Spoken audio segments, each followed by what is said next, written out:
siarad Cymraeg. Dwi'n deall tipyn bach. So I'm from North Wales. I'm a lecturer in biomedical science in Cardiff. In Cardiff, indeed. Yeah. So I don't know why Phil dragged me in. I can't answer. Because you're a troublemaker. Okay. I'd like to think I'm here to be educated. Yeah. Well, and that's part of this. So we are streaming live on Facebook right now, and so here we are. Typically, I do something called the Wild Theology Podcast, and because I've been a pastor for since 1985, various locations, but I've spent a lot of time in Wales in the last maybe 15 years, but the last 5, it's the entire summer. In Mindy Gymru, I go to Wales, and I'm now going to admit Siobhan. She's popping in, so another interested person to the whole question of Welsh independence is coming in, and that's the topic of this this podcast. And so Siôn Jobbins, he is the chair of YesCymru. So Siôn, it was about 2,500 people who were members of YesCymru at the beginning of the year? No, sorry. Yeah, that always confuses me. My American people number things in hundreds rather than thousands. So yeah, right. We would say 2,200 odd. Then 2,500 sounds more impressive. So the beginning of the year, I think we had a meeting at the beginning of January for YesCymru, the ominously sounding Central Committee, and we aim to get more than double a membership to 5,000 people. So we're around 2,000 beginning of the year. We're now on to 16,200. I don't know how you would say that in the States, but right. So we basically got 14,000 more members during the last year, and there's still a few days left, so we may get more as well. So it's been a phenomenal year for us, much to my surprise as well, I have to say. We expected things to grow. We had plans for marches for independence in Wrexham in the northeast, in Tredegar, which is an old steel town, mining town, and then in Swansea, our second city. Those had to be cancelled, obviously, because of COVID. But things have really kicked off. And I think what's happened in Wales in the last 9-10 months is that a lot of people have understood, one, bit more about Welsh politics, and secondly, how and why independence for them. We still got a long way to walk, but why independence could work for them and why we need it. I think for so many people before then, it was rather, I wouldn't say romantic idea, but it wasn't something which was part of everyday life. Now with COVID, decisions made in Wales or outside Wales literally have a life or death implication on them. So that's changed things significantly in Wales, and I don't think that'll ever change. That's something which has happened in 2020, which is no turning back from. You're on mute. Yeah. So I'm just going to mention that we've got Siobhan from Oregon popping in here, who is one of the most active pro Welsh Independence voices on Twitter. I don't know if you want to say hi, Siobhan. And Bore da. Yeah. Well, yes, noswaith dda I o pobl yn Gymru. Yeah, bore da I fi hefyd.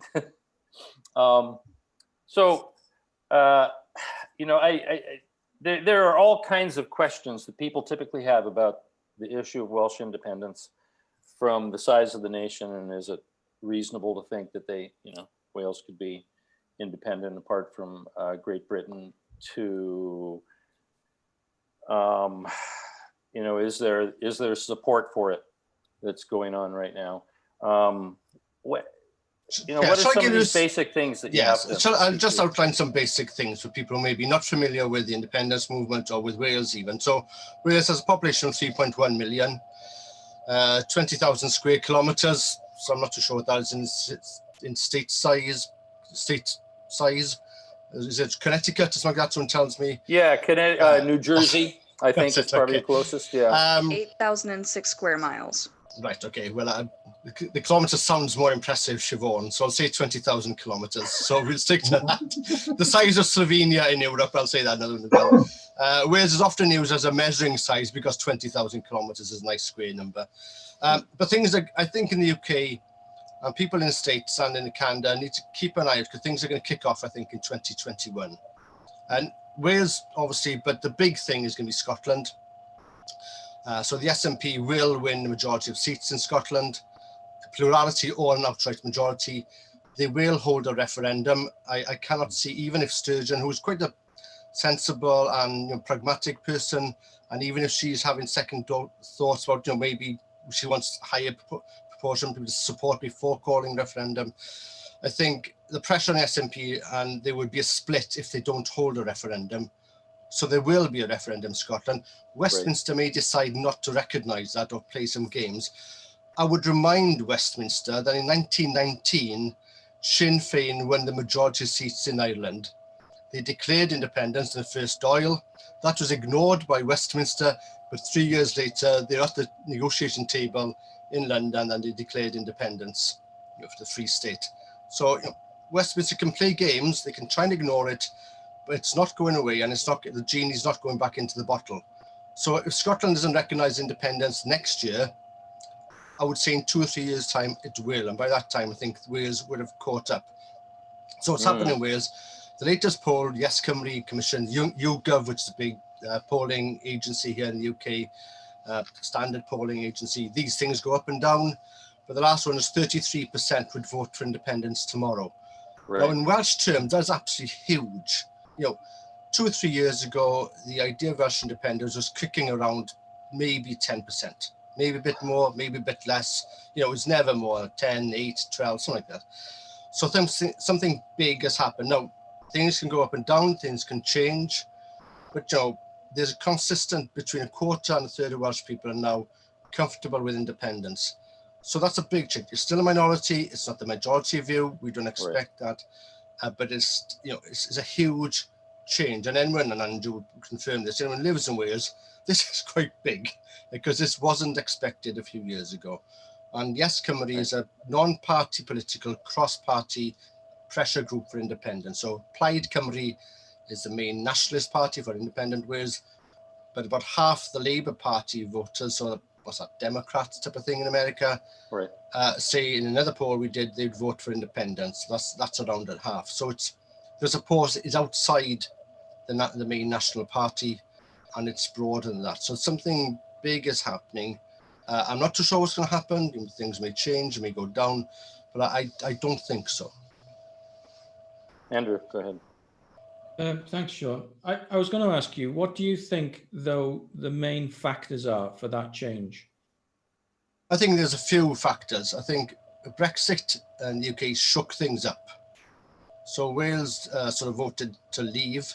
I voted to stay, but I think the main national people voted to remain mostly, but there's people in YesCymru voted to leave for a lot of different reasons. But I think the whole Brexit thing has shooken things up. So I think there's a lot of people in Wales, and also in the UK, but certainly in Wales, who were quite comfortable with the UK. Didn't think it was perfect, thought there were problems there, thought there's too much centralisation in London, but sort of felt, okay, the UK, we'll muddle it through, and it's not like these sort of dogmatic European countries who have revolutions every generation or so. It's okay, don't rock the boat. And that the UK and Britain itself was a fairly laid-back, easygoing type of polity or state. But I think what's happened with Brexit, whichever way you looked at it, it's come over. There's been quite a nasty part to it, or putting the economic argument aside, that I think has shaken. A lot of people have lost faith, or the idea they had of the UK has been shaken. So I think those people are looking at other ideas then in a way they wouldn't have 4 years ago. I think the other big thing is, for a lot of people, although the Conservatives did very well in the last election and in Wales, where they won in the UK, but they did very well in Wales, they didn't win in Wales. A lot of people think it's a useless government run by very rich people. 2/3 have gone to private schools. literally very rich. You know, Rishi Sunak, the Chancellor, is one of the richest people in the UK. His wife is worth about £400 million. You know, Boris Johnson's private school and everything. And this is very much devoid for most people. Most in Wales, but only 2% of people go to a private school. So this is like outside the remit of most people. So I think that's happened. Then I think the COVID thing. So I think an alignment in last year, 2019, this is where the rallies, I think, clicked, because a lot of people are looking for a way of expressing their anger and their frustration. And the idea of, you know, waiting for another 5 years for another chance of maybe Labour winning in Westminster, people are just giving up now. And I think then with the last 12 months or 9 months or so with COVID, people seeing the UK as a state, as a policy, has not been able to react well to COVID. And they see other countries, be that Ireland was doing fine, they got furlough and everything, or they've seen New Zealand, they've seen Taiwan, they've seen Vietnam, they've seen other places in Europe. And I think, you know, if they can do this stuff, why are we tied down with people who are just literally making it up as they go along? Then there's some very specific things which have happened in Wales, and I hope I won't bore people with these, but I keep it simple.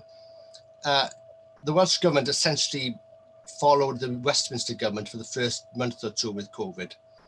But the big change and challenge we saw in our first spike in membership was when the Westminster government, which in terms of health only looks after England, and so this is important to understand. So health and education is devolved to Wales and Scotland. So essentially, when the BBC say the health minister, they essentially just talk about England. He has no remit in Wales. Well, Westminster decided unilaterally, essentially, to break the what was fairly understanding and simple directive to stay at home. And as Johnson said, came up with something like, you know, be vigilant, which doesn't mean anything. And Wales, Scotland, Northern Ireland decided, no, we're sticking with stay at home. And for us in YesCymru, that was the first big thing, because that signified two things. One, that Wales could make a decision different to Westminster, which most people in Wales thought was actually the most sensible decision. And secondly, we were doing it with our other Celtic friends, the Scots and the Irish.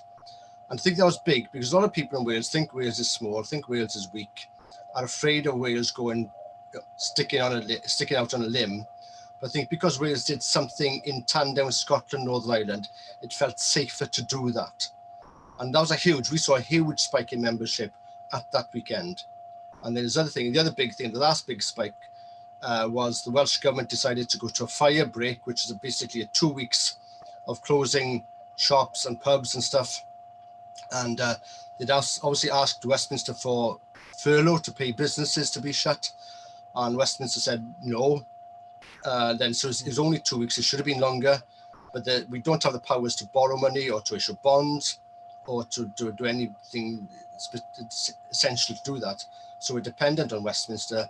And then, of course, about 2 weeks later, when we were coming out of furlough, Westminster saw that the mess they tried to avoid, they put their head in the sand, actually needed to shut down for 4 weeks.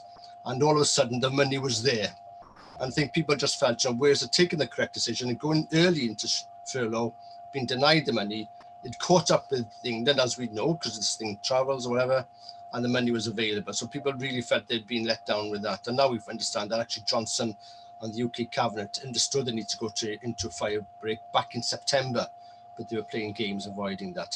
So that's basically things. You know, it's not perfect. The Welsh government isn't perfect, but I think people by and large have felt that the Welsh government has, on the whole, taken more sensible decisions than the UK government.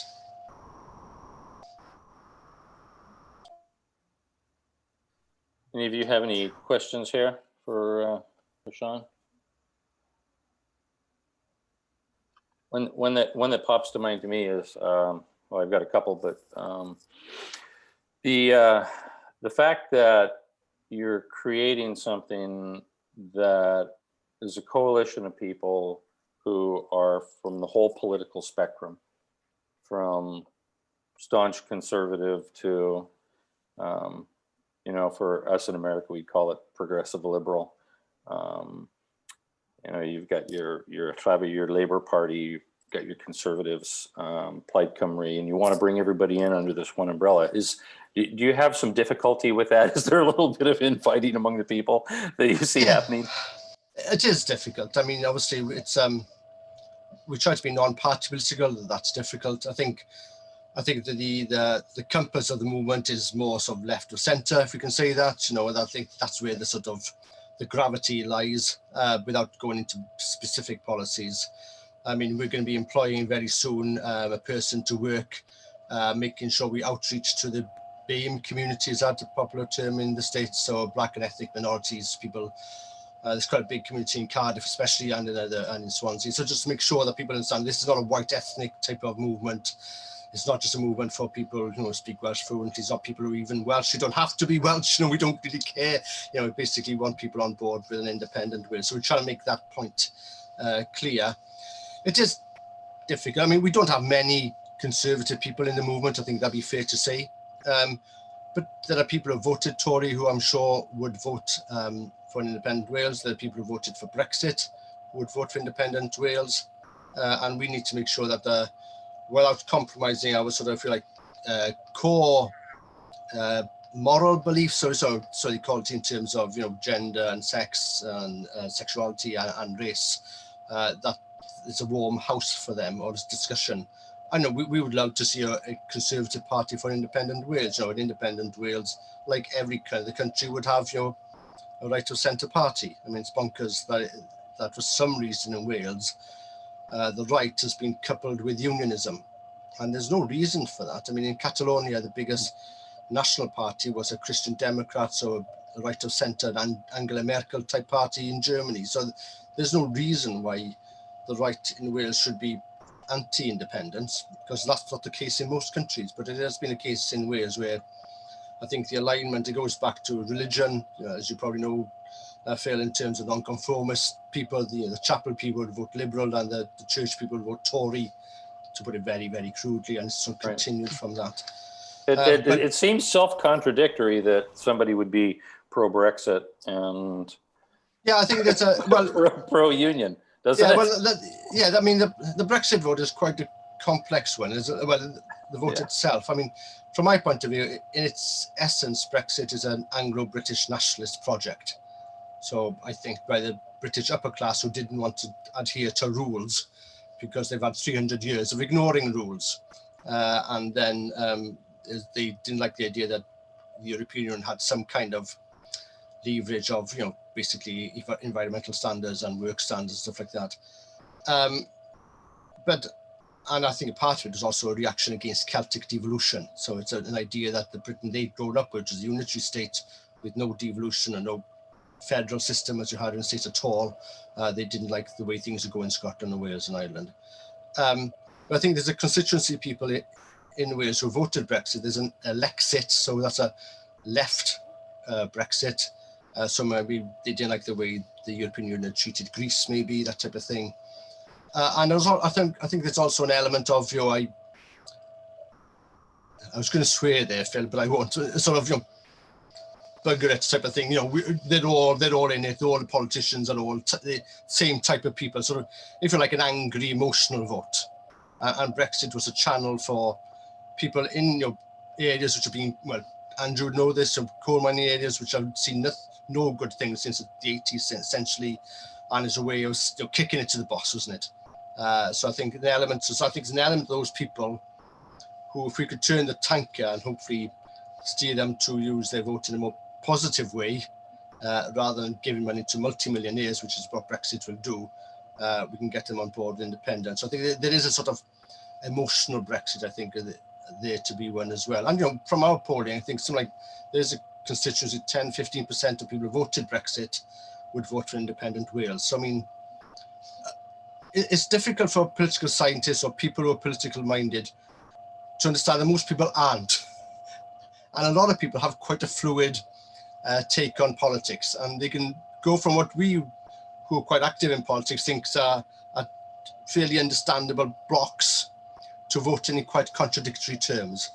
My hunch is that the things in the UK are going to shake up again next year, and I think that it'd be even more realignment and people asking more fundamental questions as well. So, and I think the YesCymru movement, the way we act, because it's a voluntary organisation, we have banners on bridges where people are literally standing on bridges with YesCymru banners.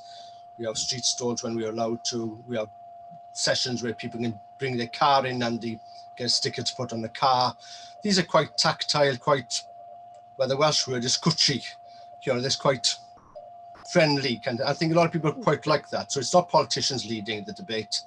It's, they can see it's the next door neighbour, they can see the boy they know down the street running it. So I think the fact that it's not been led by politicians has been the big strength of the movement so far. Right.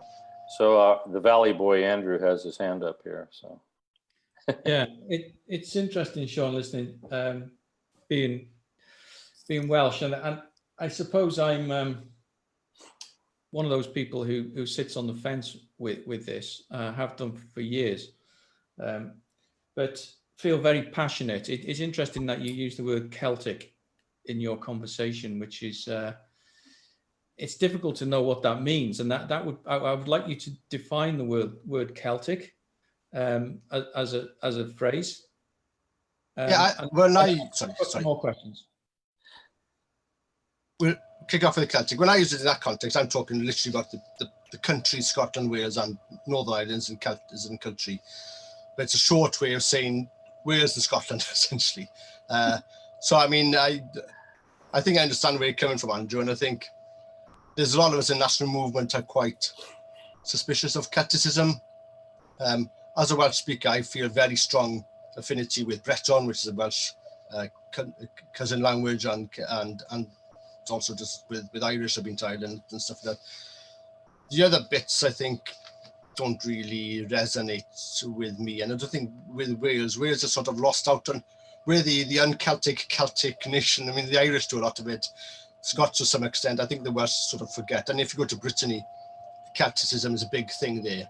In Wales, it just really doesn't exist. But when YesCymru use it, it's a shorthand, it's a quicker way than type in Wales, Scotland, and Northern Ireland, and Ireland Republic. And so we tend to use it more to describe the polities, the countries, than anything to do with ethnicity or, you know, what happened 2,000 or 3,000 years ago. I think it's a different, I think, with the language thing. I think that's something, especially with Welsh speakers, they understand. You see Breton, you can obviously see the similarities, it's obvious. But I mean, from politically, we use it as a quick, it's 4 or 6 words or letters rather than writing down Scotland, Wales, Northern Ireland, and Republic of Ireland every time. Right. Did you have a thought there, Siobhan?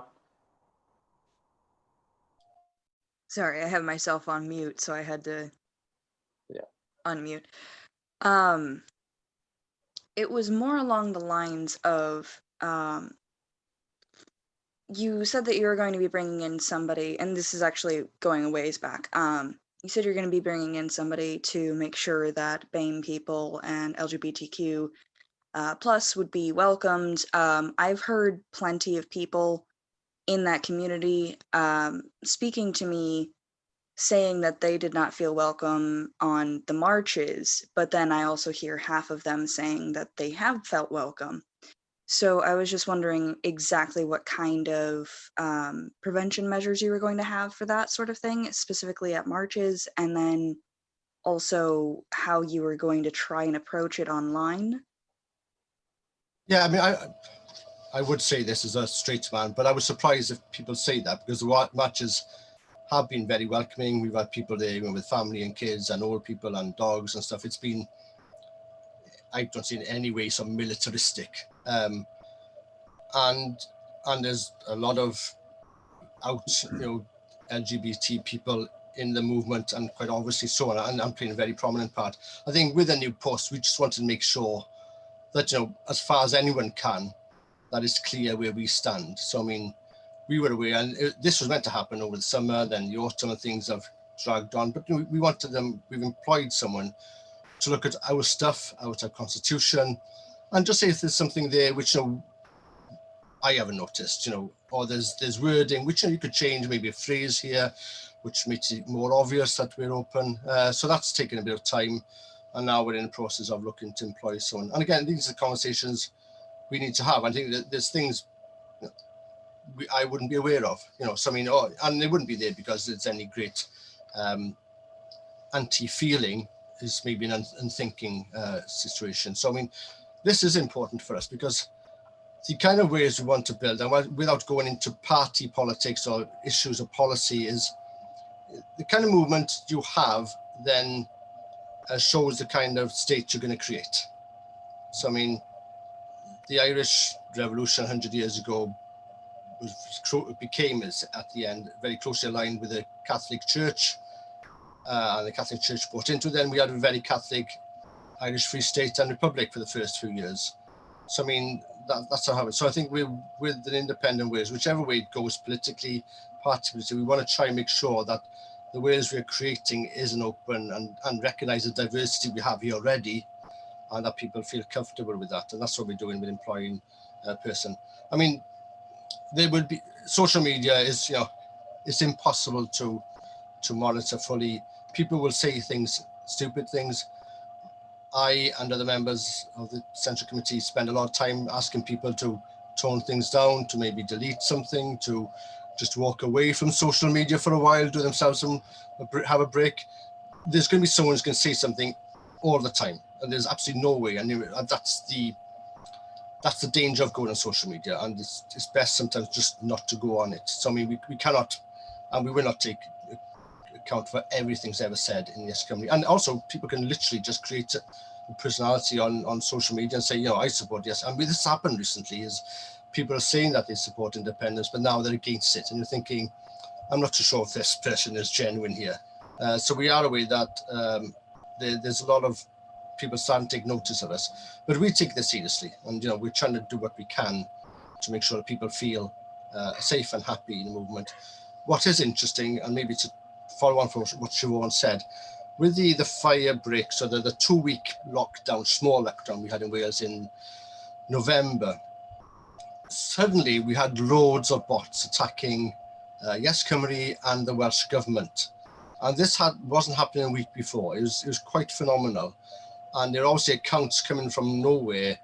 The big thing, just to go into detail, the Welsh government closed down shops and pubs and everything. And because a Conservative Assembly member, Senedd member, says, look, it's not fair that Asda, which is a big retail place here, can sell food, which you understand, but they also sell hairdressers and kettles. And then the small shop in town, which sells hairdressers and kettles, is closed. So the Welsh government decided, okay, we will cut off. They won't be able to sell kettles and hairdressers, hair dryers and stuff. And this created some kind of nonsense. And we had a lot of attacks and bots against YesCymru and the Welsh government, and you're just going on total tangents. Once England announced lockdown, those bots stopped. So there's someone turning up on and off the tap to attack not just YesCymru, but I think the concept of a Welsh government doing things differently. And if you had a look at the Welsh government's central Twitter, where every day they'd have an update on the health situation, and what they did, they'd have a spokesman from one of the hospitals in Wales talking about, look, things are pretty serious. Please take this on board. It's not a joke. There were literally hundreds of bots or whatever attacking this and say, how do you know it's nothing more than just a flu? Once England announced the lockdown, they disappeared. So there's some people with a lot of money and a lot of time employing people to waste a lot of time and to create fog, where in the end people just switch off from social media. And the game is obvious, isn't it? So the forces of the forces of evil and forces which are against independent Wales and even Welsh devolution want to make the whole discussion online such an unpleasant and confusing discussion that people then only end up reading the newspapers which these people control. So it's a way of blocking down discussion. Right. And I'm not into conspiracy stuff, but I think this is happening. So we were under some attack. Once it happened in England, and they're doing exactly the same thing that happened in Wales, these sort of just disappeared like dew in the morning. So I mean, it is difficult, and and social media can be a very nasty place and a very stressful place as well. Isn't that the truth? We tell our members, we tell our members to take a break. We tell our members, if you're the chair of YesCymru Cwmscot and things that get into it. Take a break for 6 weeks. Take a break for a year. Right. There are other people there. You have to look after your mental health. Right. It's a long walk. We're in this for a long time. Have to look after, because you're no use if you're burnt out and unhappy, and then people get angry and they say stupid things and things they regret, and then it gets even worse. I mean, people have to look after themselves. So I'm going to have Aled jump in here. He had something to say. No, I was thinking on the back of the comment and the question about the in the BAME communities and the way in which, of course, YesCymru has to be an open tent to everybody in Wales in the way that you mentioned. It's interesting when we talk about the question of minorities, let's say, and various communities, various demographics that are part of the independence movement. And one of those, of course, is quite naturally and interestingly, paradoxically, the mainly white-speaking, but not exclusively white-speaking Welsh speakers and the communities, the Welsh language communities, which brings an interesting element of, let's use the word intersectionality, into the discussions around here. And I'm not, maybe invite further comments on the balancing of minority interests in such a movement.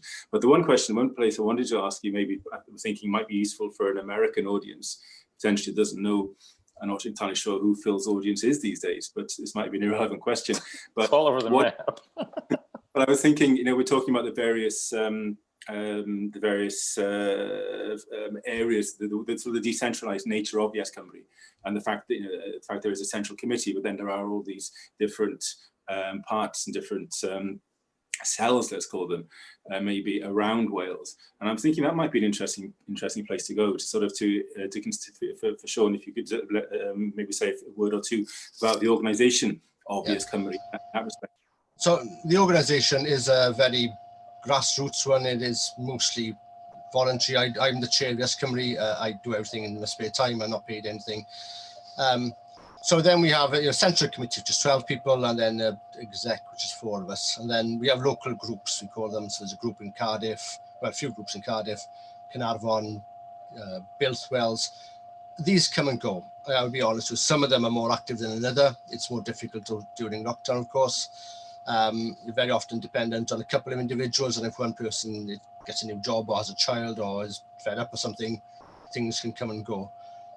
And that's the nature of things. So it's different to a political party, because there is no end date. So a political party will know there's an election on whatever it was in your states at 7th of November, whatever, we're working towards that, or there's a local election. We don't have that.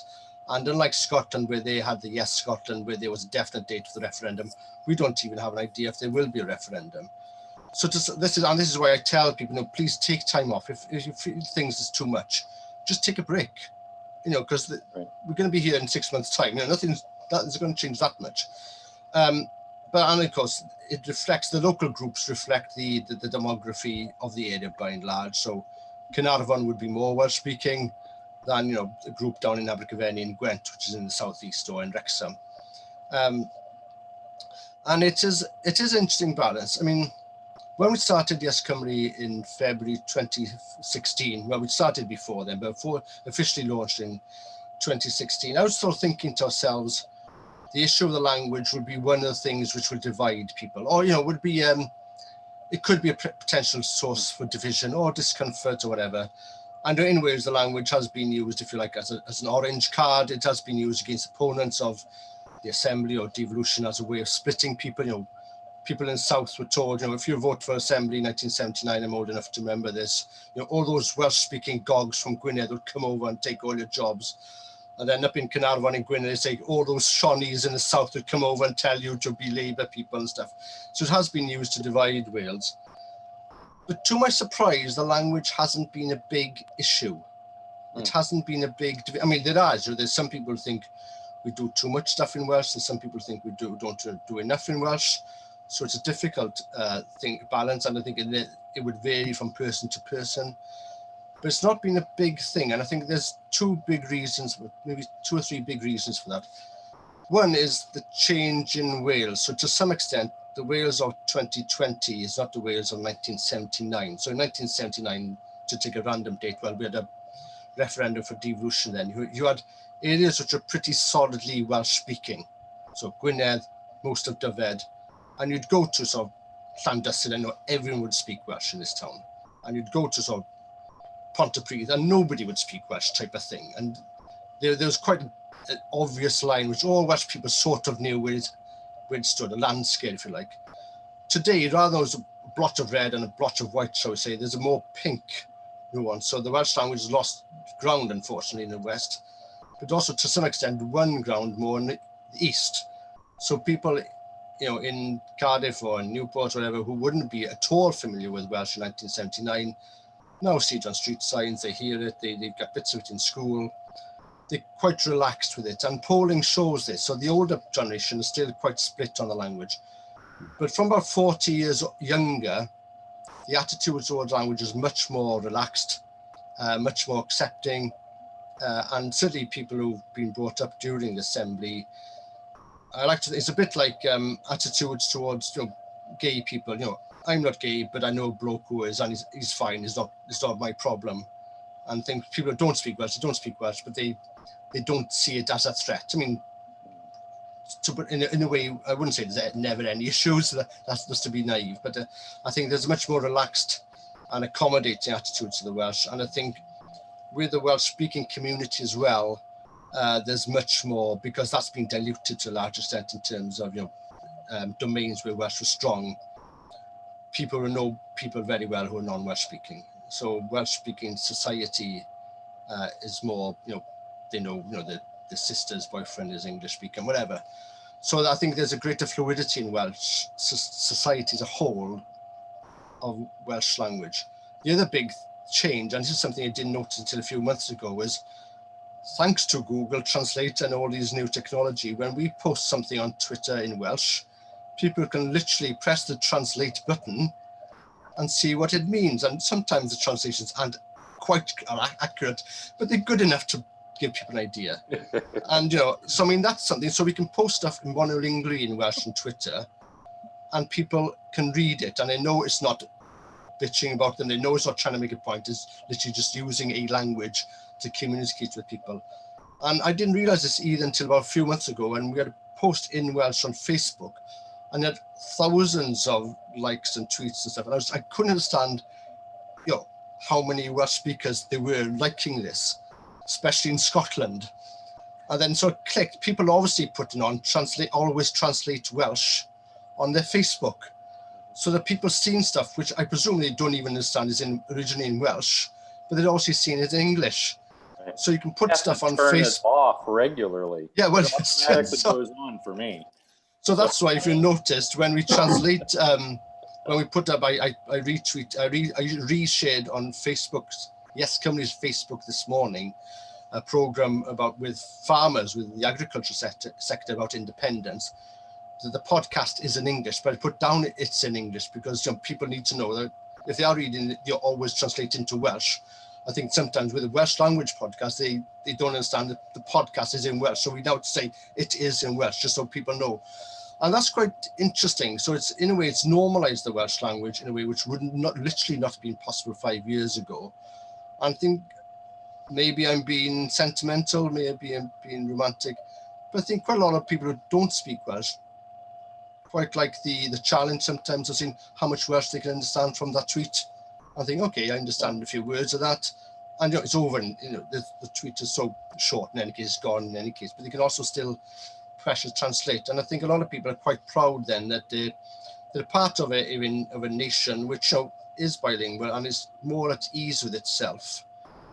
And I think, to be philosophical about this quickly, and I don't want to take too much time, but I do look at the situation in New Zealand, who have handled COVID fantastically. Okay, they are literally on the other side of the world. They're an island, but the UK is also an island, which people tend to forget sometimes. But I think one of the reasons they have a decent prime minister who has been strong enough to plough her own furrow and do things her way is that it seems to me, as an outsider, the New Zealand society has, if like, gone native. So even people who are not Maori have to some extent embraced the Maori culture as well. And that's given them a new strength and definition of their own and worldview, I think. So they don't have to just accept the Anglo worldview, if that makes sense. So Yeah, they can understand you can be different. Right. And if you look at the followers of rugby, and if you look at the haka dance, so the war dance they do before the rugby matches, if you look at clips of that from the 1970s, it's absolutely awful. It's embarrassing. It's like, it is the Welsh equivalent would be someone singing the national anthem without even bothering to learn the words and to understand it, anything, and to be totally embarrassed of singing it.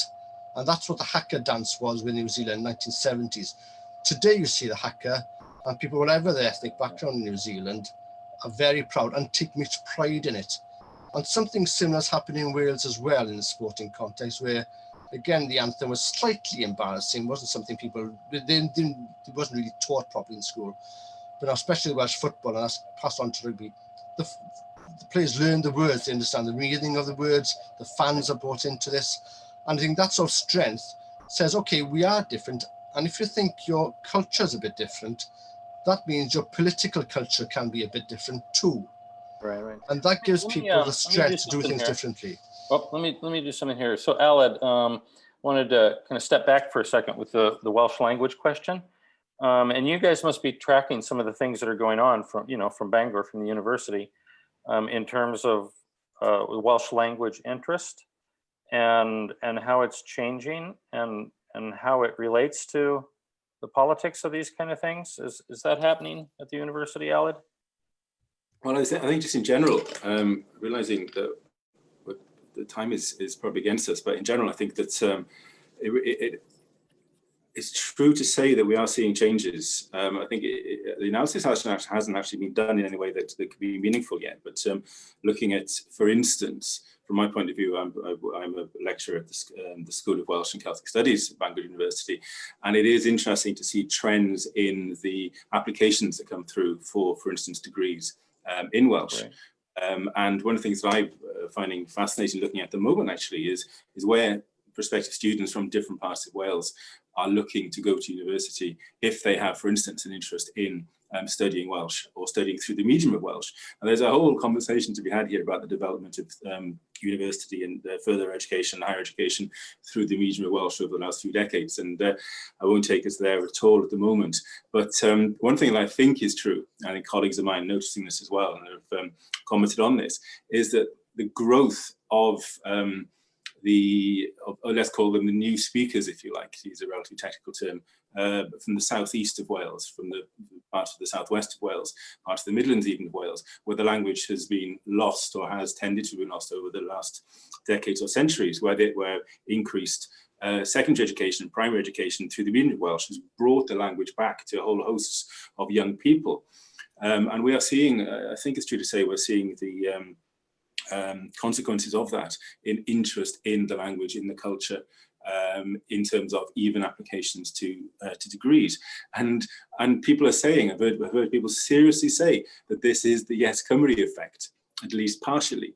Interest in Wales as an independent polity, all the factors coming together, raising confidence in Wales as a political and a cultural entity. There are so many factors coming together that it would be foolish to disregard. And one point which I think is worth mentioning here as well, especially for international audience, and sure I might have some thoughts about this as well.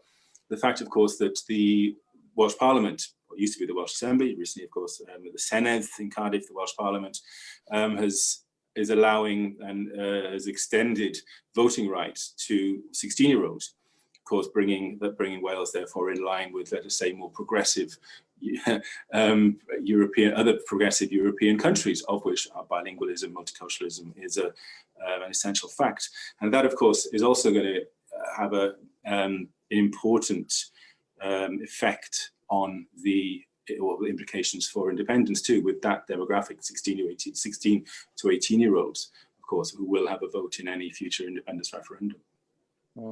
Yeah, I think that's, I mean, from our polling, people over 65 years old don't like independence.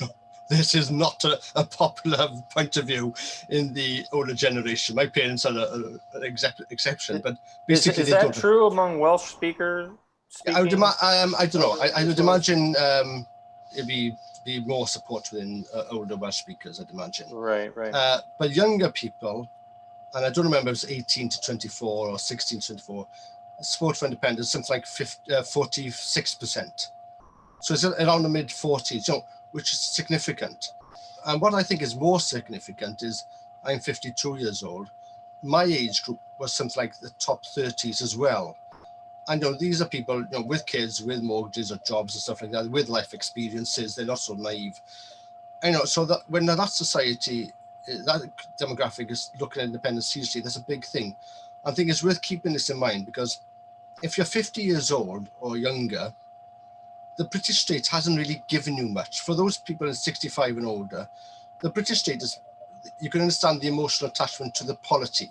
You know, they've had free education, they maybe had council housing, they had the NHS, you know, maybe old enough to remember when things weren't so good. You know, the state has given them stuff. If you're 50 or younger than 50, the state hasn't given you much at all. So being brought up, I was brought up in born in 1968. So the British state has given me nothing. No, you can say that the state shouldn't be giving you something, whatever. But what's happening is people have no emotional attachment, or less emotional attachment, to the state, to the offices of state. I think they like British culture, they like the music, they like the comedy, especially comedy, they like the films. These are things which don't need a state. You know, you could be an Irish or American and still enjoy British comedy or music, whatever. But the state, the parliament itself, I don't think with younger people, and I say under 50, there's an emotional attachment to that, the government itself, the parliament itself. And that's a very difficult thing. And if you're a conservative and your whole ethos is to be small state, then you have been part of that problem. You're essentially unwound one of the bounds which a lot of ordinary people had with the state. And that's not happened. So I mean, the younger people have got nothing from the British state, and I say that after wherever they live, in England, Scotland as well. And so, although a lot of people still aren't committed to independence, there isn't that same emotional attachment to a political Britishness as it would be with their parents or grandparents, and that's a huge change. So that in that sense, there's a vacuum there, and that's where YesCymru has sort of managed to connect with a lot of people, not everyone, but a lot of people. And I think the other big thing is with Scotland. People are taking a look now at Scotland, and an island will reunite. You know, the United States will back United Ireland. The EU will back United Ireland. You know, Ireland will be united by the end of this decade, whatever happens. I cannot see how that doesn't happen.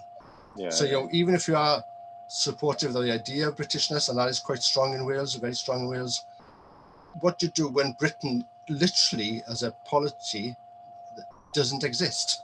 You know, there'll still be Ireland. You know, we're not going from anywhere. We're still going to be British in that sense. But what do you do when there is no United Kingdom? Right. Because the other kingdom, Scotland, has literally left that kingdom. Right, right. And of course, the fear must be. Oh, sorry. So the fear, to a certain degree, must be that should that all happen and Wales isn't forward on this, that it disappears into the English Welsh. Yeah, it's an existential crisis for Wales. Yeah, absolutely. And you know, I mean, the Conservative Party have made it quite clear. You know, they want to get rid of the Assembly. They won't say that straight away now. They'll say something. Well, they've actually started taking powers away. But you know that the end game, same as they tried to do with the NHS, they've done with the British Railways in 1980s. They underinvest in it. The service becomes rubbish. People get angry with the service, then they get rid of it. And that's the strategy with the Welsh Parliament, is to make sure it doesn't work, hamper it, so that people say, what's the point in this? And then it's easier to get rid of. And if Scotland goes, then it is an existential crisis. So in that respect, it was lucky for Wales that Scotland didn't vote independent in 2014. And one reason YesCymru was founded almost straight away was to make sure that if another referendum was to be had, and we thought it would be, we didn't think it would be quite this soon. But we need to be ready for it. Right. So Andrew's got his hand up here. Hi there. Yeah, I wanted to be slightly controversial here. So the elephant in the room type question. So I go for my haircut and I speak to the young guys cutting my hair there, and they're very. I always talk politics with them because their political persuasion is very much kind of young male Welsh guys who think sort of materialistic, I would say, slightly right-wing views, you know. So they would say this question, and they would say, can Wales survive on its own? Scotland can, because Scotland has got oil, it has got fish. What has Wales got, and how can it be an independent country? And that question is, yeah, I can answer that question, but I'm just thinking of this process of going through. Those are the people you need to convince, and I just wondered how you're going to convince them. Yeah, and Andrew, you're right. This is a question I get. This question, everyone gets this question. I would say with Scotland, there are people up in Scotland saying, how can Scotland afford independence? So this is a question which is asked of every single country which wants to go independent. So I think it's worth just putting that on the board. And there's certainly, and you know, if Wales, someone could have asked that question in the valleys 100 years ago, and Wales was literally the Kuwait of the world, and people saying, oh, we can't afford it. So, but it's a big question. I would say yes. Wales is a rich, very rich country. A lot of people are poor. So a third of kids, you know, live in poverty. And this is crying shit. Wales has 15% of Europe's tidal power. You know, this is just power at the moment doing pretty well nothing, which we could harnessing and selling. We already export twice as much electricity as we use. So we're a very energy rich country. We are blessed in having a small population. So pretty well everything we produce is exported. And we do produce a lot of stuff. So Wales is a higher exporter and higher manufacturer than most regions or territories in the UK. So we export more stuff to the USA than most parts of the UK, and then more stuff to the EU than the parts of the UK. So a very strong brand in terms of food. So meats, vegetables, stuff like that, those are very strong brand. We have a huge potential with energy. So there's wind power, there's tidal power, there's water, of course. We have some specialist fields in terms of optics up in the northeast in Llanelwy, the people like Broughton, also northeast. We also have 6 universities, most except maybe for Ponty, the South Wales University. Most of the students, they come from outside Wales, so actually bringing money into Wales. And you know, we don't have to be doing the same things. And at the moment, we're paying towards Trident. You know, that's £22 million a quarter out to the Welsh budgets. That's what, 100 million. You know, we're paying for HS2, which is costing £100 billion. That's, you know, 5 or 6 billion left from the Welsh economy. We're paying for stuff we don't use. And very often when people say, you know, look at this, the scales, oh, Wales can't afford things. We're literally paying for things we don't use at all. And Wales has an economy which is worth about £75 billion, what's that, maybe $100 million, I'm not so sure. You know, with a population of 3 million people, that's easily doable. Our GDP is higher than Spain or Portugal. You know, these aren't this isn't Mauritania, you know, these are functioning countries. Our tax intake is actually higher than New Zealand. You know, so there's ways of raising money and spending it, which Wales could do. I mean, we actually have the highest amount of money in property in Wales, because a lot of people actually own stuff. It's surprisingly, in the valley, a lot of people just own the terrace houses. So there's money there. It's not being spent in the right place, certainly with Westminster, because they still think they have an empire. They want they want the aircraft carriers, they want the Trident, they want to be, for some reason, you know, in South China Sea or something, with waste of money. We're also, you know, not taxing the way we could be taxing, you know, to make sure that we're using things differently.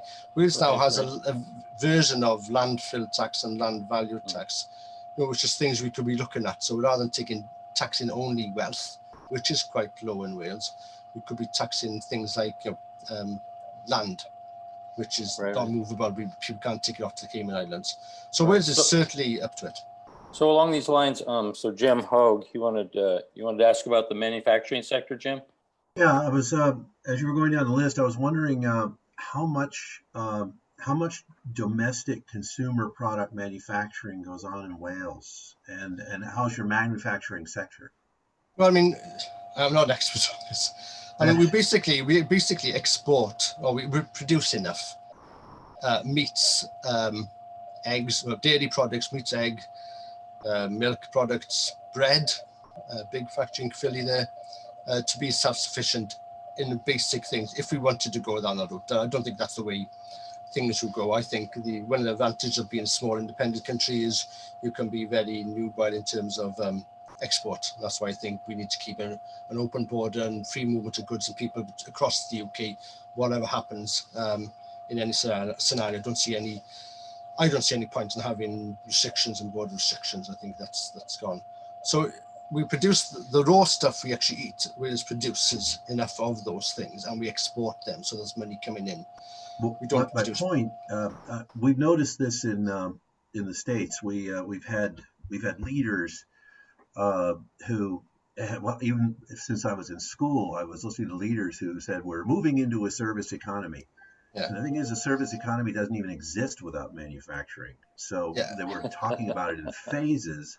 And frankly, if an economy is largely service with very little manufacturing, you don't actually own your economy, especially if most of your manufacturing is owned by outside interests, or foreign interests.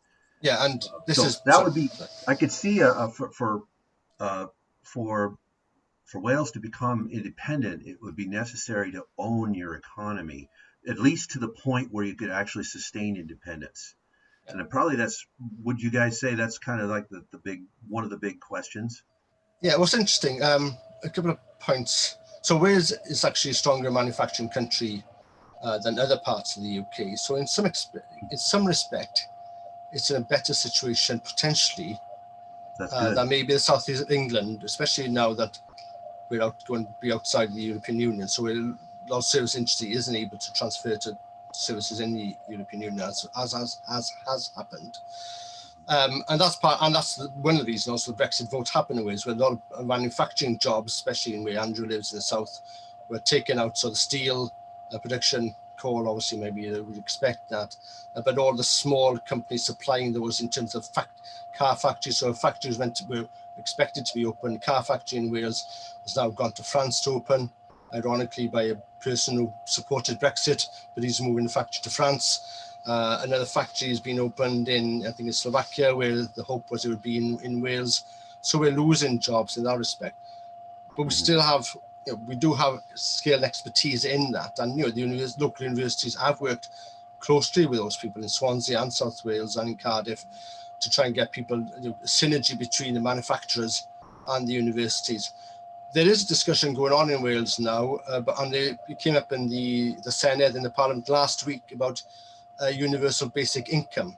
Now, I don't know much about this, but this is the kind of thing people are starting to look on and thinking, okay, if Wales could be going down a different track, and if the future of automation means there are much less jobs to be had in any case in factories, then this is something we could be looking at and doing pilots. And I think Plaid Cymru are looking at this, and I think the Labour Party to some extent also. So I think there's people looking at new things. The steel plant, the big steel plant in Port Talbot, I know Adam Price, the Plaid Cymru leader, wants to have a cooperative, or looking at cooperative to take that over. So there's a big cooperative in the Basque country called Mondragon, which you may be familiar with, founded, I think, in the 1950s to look after steel capacity there, but they've outsourced to all kinds of, and including shops in the Basque country. So there's a look at having some kind of worker ownership of the work, or some situation where we have with Welsh Water, with Dŵr Cymru, which is more of a not-for-profit kind of company, which is offering services. So I think there is a potential, and we need a party in Parliament, which is in Welsh Parliament, who's ready to take things on and do these things. Because I think, as well as Brexit happening next year in the UK, there are just, and COVID, there are just huge issues about automation and what the actual definition of a job is. And I don't think Westminster is agile enough to deal with that. Well, I think Wales clearly hopefully shown. would. In the way they've handled Brexit, at least from what I can see, is here we are at the final hour, and they're still not ready to, or even prepared to do anything except a hard shut off, which is going to be catastrophic. So much for oven ready. They're telling when you talk businesses to get ready. Well, let me say at the outset that I'm not objecting to anything. In fact, I think if I were Welsh, I would be right with you, because the potential is there. And when you're talking about the high tech, the minimum, all that stuff, it's kind of in the political arena. I look at people commenting on automation, and their comment always has to do with, well, we're going to lose jobs. What I find is whenever I go into a factory floor, get something running, they say, oh, great, we can hire 2 more people now. That's been said more than once. You're probably referring to the dark factory, the where you basically have a mezzanine with a bunch of people on screens and everything is running automatically, but it's still an automated factory needs people to keep it running and to back up the quality control and be there when something goes wrong. So I find that I've noticed in Ireland when there's been a big boom in high-tech automation, and it has actually helped their economy in spite of the other forces that have been besieging it. But really, no, that's a good thing. And if you have that already in Wales, It's also interesting. We have a member of our central committee, Mark Hooper, boy from Barry, so non-Welsh speaking area. He does speak Welsh. He's come to the Independence from, like, a practical point of view, not to do with Tryweryn or Glyndŵr or anything like that. And he is literally starting up a bank. So Bank Cambria being the Latin name for Wales, and it's going to be I'm not too sure the term, not-for-profit bank. So basically, the purpose of the bank is not to make share owners lots of money. The purpose is to keep the money here in Wales and to actually reopen physical banks. So there are towns and whole areas and valleys. I think Cynon Valley has no bank, the whole valley. So 50,000 people. Wow. So to reopen a bank, Bank Cambria, they go into the process of setting up now. And, so that, something like £1 billion, I'm talking to Mark, leaves the Welsh economy in bank charges to, London and then probably Cayman Islands. So if we can keep a part of that money here and circulate in local bank, and the purpose of the bank is not to make loads of money for the shareholders, but to keep the money as much as we can locally and support local businesses. That's a good thing. So I think with Independence, credit union. There are credit unions in Wales, but this is going to be like a commercial bank. Right. So it'd be different to credit union, and credit unions are big in Ireland, but they haven't, for whatever reason, haven't really picked up in the UK and in Wales to the same extent. Let's go to Siobhan and then to Aled. You were going to say something, Siobhan. Well, this is in reference to the jobs. Now, you have to also account for the fact that plenty of jobs in Wales in regards to manufacturing are usually sent to England to be finished. So a lot of things haven't been counted in the Welsh GDP because they're being sent to England to be counted in their GDP. So when you look at that, you can realize that there are thousands of jobs just sitting and waiting. You just need the places to do it. Right. Wow. Yeah, and there's also, there's also a way of defining and changing what are good jobs. So again, in the last week actually in the Senedd, again Adam Price said, so bringing in the social service into the health service with the same rates of pay. So people are doing vitally important jobs of looking after old people. It's seen as a menial, low paid job, when it should be and could be, a fulfilling and a well-paid job. Not to the extent of a lecture or something, but something which is well paid and respected. And there are jobs and there's money to be had there. And a lot of the economy, and I'm not an economist, but it's to do with the flow of money and where that money flows. And I think at the moment it's flowing one way, which is up, and it's not falling down. There isn't trickle down economics. And we're losing money, as Siobhan suggested, in terms of where things are finished off and where tax is calculated. So when we spend money at a local supermarket in Aberystwyth, then obviously the head office is in wherever, but it's calculated as part of the UK. Right. So, Aled. Yeah, just thanks. I'm just going to say I'm going to have to dive out in a few minutes. I just like rather than just vanishing, as they say in Polish and in French, I think à l'anglais, what is it? Anglico, the goodbye of the Englishman. I'm going to do the goodbye of the Welshman and say a few words before I do. Yeah, just the question of the hairdresser, I think it's really interesting in the sense of, and the answers to that, the fact that we've been talking for the last, I think, 10, 15 minutes about the facts of the matter, they're there. And of course, what we're having is at the moment, intriguingly at the moment, in terms of the discussion here in Wales, slightly differently from what happened in Scotland, of course, is come back to the point, a very decentralized and of course extremely grassroots conversation concerning devolution, independence. We haven't yet had that national conversation on a general level, which would be, which has happened in Scotland and has been happening in Scotland so much. Partly, of course, it always comes back to the question of the media. We do not know this again, for maybe of interest to people in America to remember that that we do not have such an independent media structure in Wales, to the extent that these kinds of questions can be easily discussed, on a population-wide level. And it's conversations like this, and of course the decentralized fora of social media where these conversations are being had, which makes the whole question, I think, so much more exciting, because it is so much driven by the grassroots. But of course, it was mentioned earlier on, John mentioned the fact that Adam Price, the leader of Plaid Cymru, has promised that there will be a referendum on independence if Plaid Cymru win the next Welsh Parliament elections within that first term, I think it was.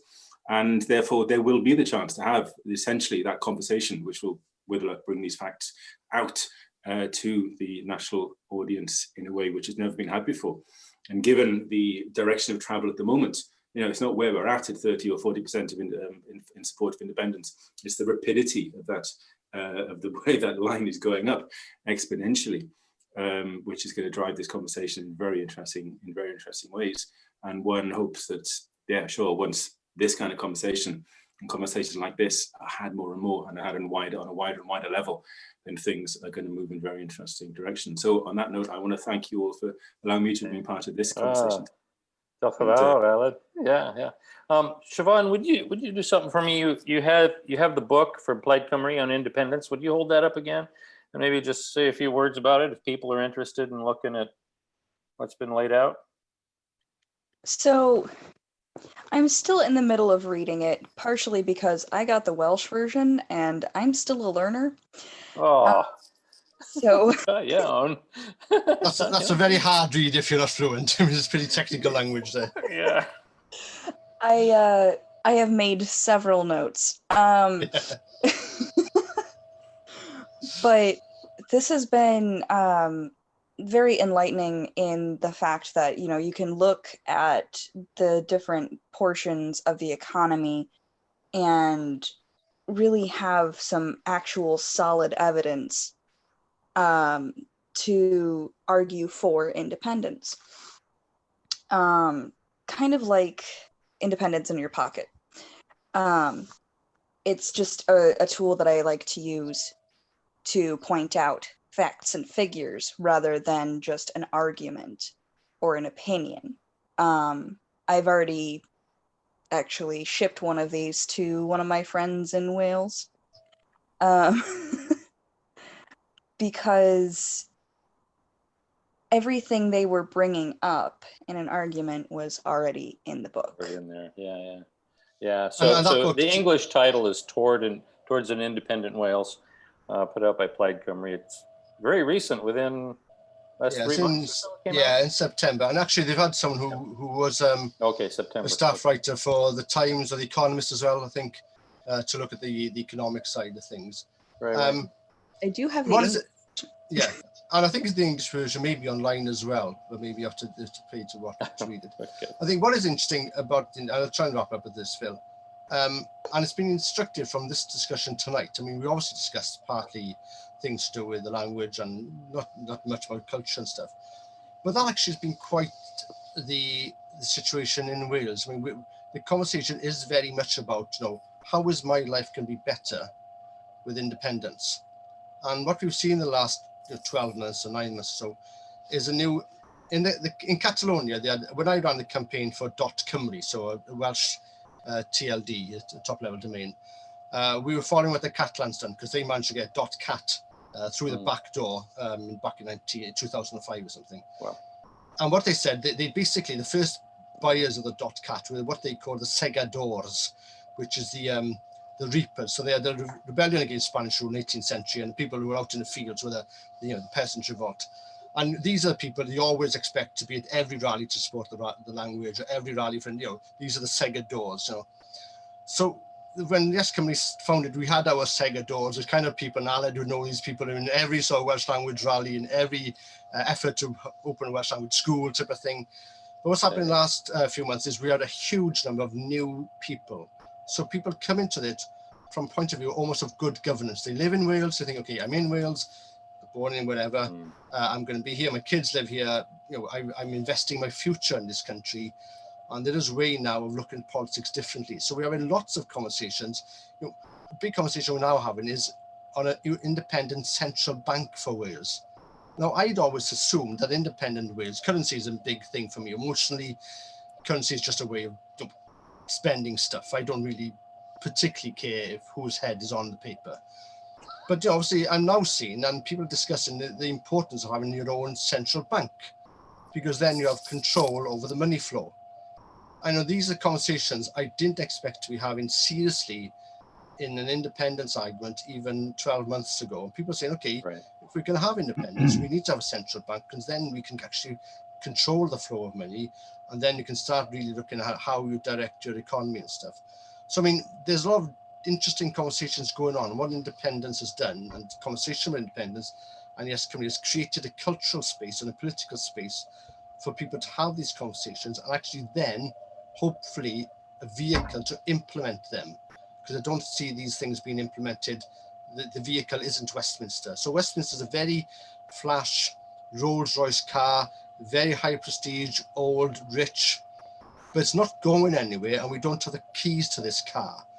We can have a small micro car, which is cheaper, which isn't so flashy, not the same sort of pedigree, but we can actually go places in this car. And people are starting to think, hey, we can have this flash Rolls Royce, which the posh people drive, but we never get to drive. Or we can have our own car, which is a nice, boring car, but it's nippy. It gets around town. You can park much easier, and we can actually bloody drive the thing and get stuff done. Or we could buy a bike. I just we could buy a bike. Yeah. So as a Californian, you got me with the car thing. We are born behind the wheel here. We are. And I just have to say, if you can see it. No, it's lost in the background. It's lost in the background. I can't do it. Oh well. The church trap is. YesCymru, I'm in for what it's worth. Okay. Yeah. So I'm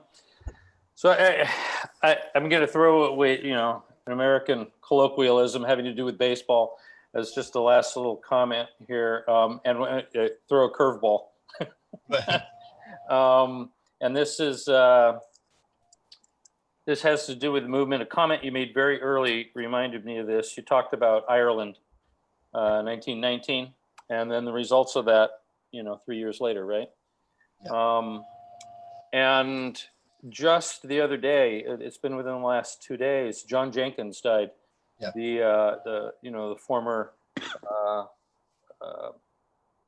organizer of Midiadam Divin Cymru, which blowing up